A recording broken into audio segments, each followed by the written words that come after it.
Assalamualaikum warahmatullahi wabarakatuh.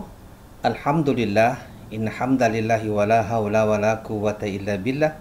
Asyhadu an la ilaha illallah wahdahu la syarikalah wa asyhadu anna Muhammadan abduhu wa rasuluh allazi la nabiyya ba'dah. Amma ba'du, siswa-siswi SMK Pikir 20, alhamdulillah kita bertemu kembali dalam kegiatan PJJ, yaitu pembelajaran jarak jauh. Mudah-mudahan pada kesempatan hari ini semua sehat walafiat, kita dapat menjalankan aktivitas kita dan mengikuti pembelajaran pada hari ini. Baik, sebelum kita mulai, mudah-mudahan disiapkan segala sesuatunya dan nanti seluruh siswa dan siswi bisa memahami apa yang saya sampaikan pada saat ini.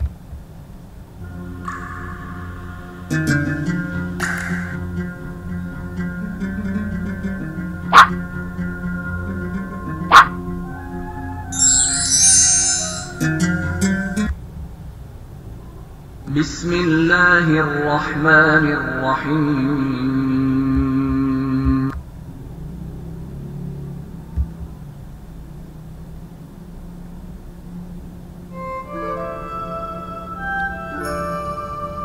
Baik, disiapkan.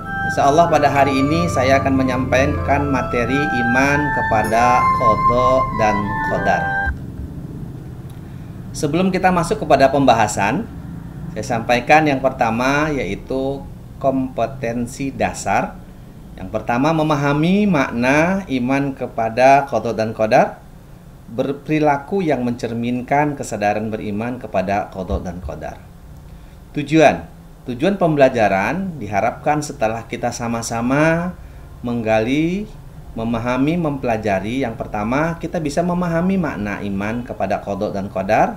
Yang kedua, dapat menjelaskan makna iman kepada qada dan qadar. Dan yang ketiga, dapat menganalisis tentang iman kepada qada dan qadar. Yang keempat adalah berperilaku diharapkan kita bisa berperilaku yang mencerminkan kesadaran beriman kepada qada dan qadar.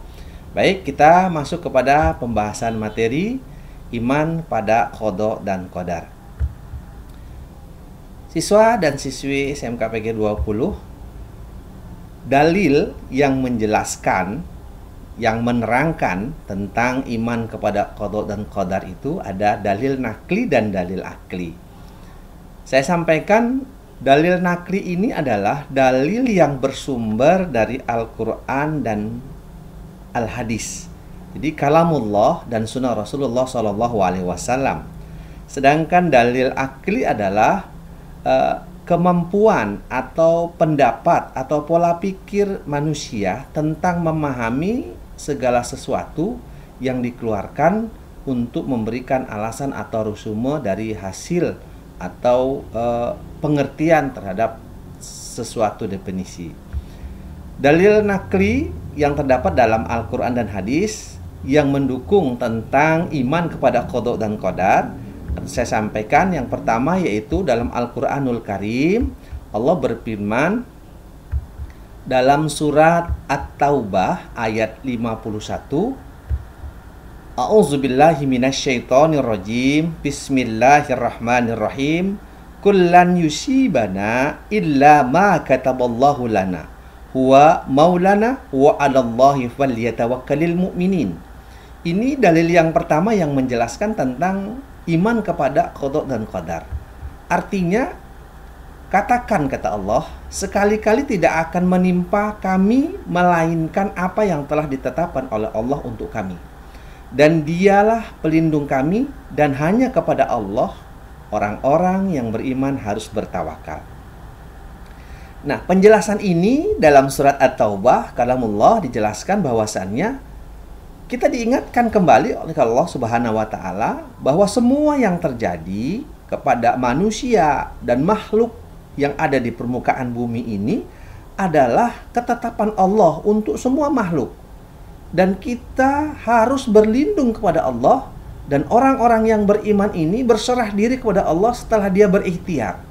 Ini penegasan bahwasanya iman kepada qada dan qadar ini menegaskan kembali berulang kali kepada kita bahwasanya Hanya Allah yang wajib kita sembah dan hanya Allah lah yang kita minta perlindungan kepada Allah Subhanahu wa taala tentang segala sesuatu. Dalil nakli yang kedua, Allah berfirman dalam kalamullah surat Al-Qamar ayat 49. A'udzubillahi minasyaitonirrajim. Bismillahirrahmanirrahim. Inna kulla syai'in khalaqnahu biqadarin. Sesungguhnya kata Allah, kami menciptakan segala sesuatu itu menurut ukuran. Kalau kita lihat bahwa makhluk yang Allah ciptakan di permukaan bumi ini yang bentuknya nyata, kita lihat berbagai macam model, berbagai macam bentuk, dan berbagai macam kelebihan dan kekurangan. Kalau kita lihat ada makhluk yang Allah ciptakan mampu hidup di kutub utara dengan suhu yang begitu dingin, suhu yang bahkan minus derajat, tapi tidak mampu hidup untuk di tempat atau alam tropis. Allah ciptakan manusia, berbekalkan akal, nafsu, kemudian seluruh anggota badannya lengkap. Bahkan Allah sebutkan dalam Al-Quran, Allah berfirman, fi ahsani takwim, bahwa manusia, kita ini makhluk adalah makhluk yang paling sempurna, kata Allah. Tangan punya, kaki ada, akal ada, nafsu ada. Sedangkan makhluk yang lain, malaikat kita lihat, Allah ciptakan hanya berbekalkan akal. Jin Allah ciptakan hanya berbekalkan nafsu. Dan kelengkapan manusia inilah yang kemudian nanti kita ketika menghadap Allah diminta pertanggungjawaban kita di hadapan Allah. Ditegaskan oleh Nabi kita Muhammad SAW dalam salah satu hadisnya, kullukum ra'in wa kullukum mas'uli an ra'iyati. Setiap kamu, setiap Anda, setiap manusia adalah pemimpin. Dan nanti akan diminta pertanggungjawaban perihal apa yang dikerjakan dan apa yang dipimpinnya di dunia ini. Maka apa yang kita kerjakan nanti di hadapan Allah akan diminta pertanggungjawaban.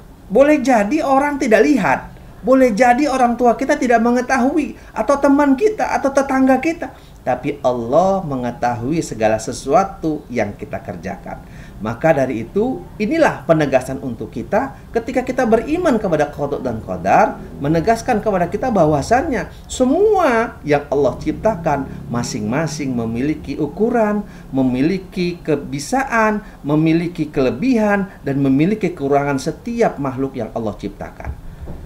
Fungsi iman kepada qada dan qadar. Apa sih fungsinya yang memang kita ketahui setelah kita mempelajari, kita tahu betul iman itu apa, kepada qada dan qadar itu apa. Kemudian fungsinya buat apa? Yang pertama, mendorong kemajuan dan kemakmuran. Allah berfirman bahwasanya segala sesuatu, kata Allah, yang diciptakan sudah diberi ukuran, sudah diberi takaran, sifat dan undang-undang. Penjelasan yang pertama ini, fungsi yang pertama ini kita ketahui tentang ditegaskan oleh Allah bahwa Allah telah memberikan aturan, ketetapan setiap makhluk, setiap individu. Boleh jadi manusia memang ditegaskan fi ahsani takwim, ada tangan, ada kaki, tapi kita lihat makhluk yang lain, Allah lihat, Allah ciptakan sapi tidak memiliki tangan, tapi Allah berikan dia dengan 4 kaki. Kita lihat burung yang tidak memiliki tangan, tapi Allah berikan dia sayap. Bukan berarti dia tidak bisa beraktivitas, tapi kita lihat subhanallah, kebesaran Allah diperlihatkan kepada kita bagi orang-orang yang beriman. Burung tanpa tangan, aktivitas memberi makan anaknya, membawa makan, bahkan membuat tempatnya atau sarangnya dengan paruhnya. Subhanallah, yang tidak bisa dilakukan oleh manusia. Jadi ketetapan ukuran masing-masing Allah tegaskan. Yang kedua, menghindari sifat sombong. Sombong ini yang pantas adalah Allah. Kenapa? Kata Allah, sombong itu adalah pakaianku. Maka jangan sekali-sekali engkau memakai pakaianku. Karena memang segala sesuatu ini adalah milik Allah. Manusia ini adalah makhluk yang lemah. Al-insanu ma'al khata' wa nisyan. Jadi kesombongan ini tidak pantas bagi diri kita. Ketika kita memang beriman kepada qada dan qadar, maka sifat sombong yang ada pada diri kita terhapus. Kita tahu betul bahwa Allah Sang Maha Pencipta, Allah Sang Maha Pemilik jagat raya, dan Allah yang menciptakan semua yang ada di muka bumi ini. Kita lihat bagaimana gunung-gunung pencakar langit. Kita lihat bagaimana laut-laut terbentang. Kita lihat dari tepiannya tanpa ada batas dari pandangan mata kita. Yang ketiga, yaitu terhindar dari sifat ragu. Ragu, takut. Kenapa ragu? Kenapa takut? Allah ada. Kita beriman pada qada dan qadar menumbuhkan rasa memberani. Kenapa? Segala sesuatu telah Allah gariskan. Makhluk yang Allah ciptakan, jin yang tidak tampak oleh mata kita, tapi ini adalah makhluk yang memang di luar dari batas kecerdasan manusia. Tidak perlu takut, kita berlindung kepada Allah Subhanahu wa Ta'ala tentang segala sesuatu. Bahkan juga manusia yang tampak oleh kita, belum tentu dia memang bisa melakukan hal-hal yang memang di luar batas kemampuannya. Karena apa? Kalau Allah udah tegaskan kadarnya, kemampuannya untuk setiap makhluk. Dan yang keempat adalah melatih kesabaran. Orang-orang yang beriman kepada qada dan qadar akan tetap sabar. Kenapa? Sabar menghasilkan hal yang luar biasa. Kenapa? Kata Allah, tolonglah dirimu dengan sholat dan sabar. Ketika kita orang-orang yang beriman, menghasilkan atau menumbuhkan dalam diri kita rasa sabar terhadap ketentuan Allah, terhadap ujian Allah, terhadap ketetapan yang Allah berikan kepada kita, maka ini kita akan kembali kepada Allah dalam keadaan husnul khotimah, karena sabar membawa kita atau menolong kita untuk mendekatkan diri kepada Allah Subhanahu wa Ta'ala.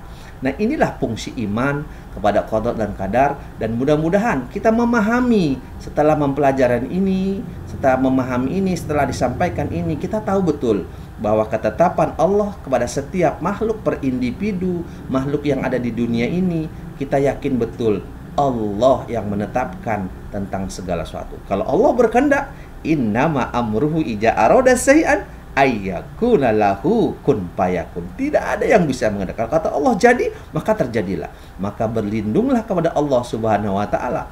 Carilah hal yang memang sepantasnya Allah perintahkan pada kita, dan tegaskanlah bahwa kita adalah golongan orang-orang yang beriman. Baik seluruh siswa dan siswi, kita akan bertemu kembali pada materi pertemuan berikutnya yang akan saya sampaikan. Dan mudah-mudahan pertemuan hari ini dapat menambah pengetahuan untuk kita tentang pemahaman qada dan qadar. Untuk pertemuan berikutnya akan saya sampaikan hikmah beriman kepada qada dan qadar. Insya Allah kita bertemu dalam kesempatan yang lebih baik. Tetap semangat, tetap beriman, tetap jaga keamanan, dan tetap jaga imun agar kita bisa beraktivitas untuk pertemuan berikutnya. Terima kasih. Billahi taufiq wal hidayah. Assalamualaikum warahmatullahi wabarakatuh.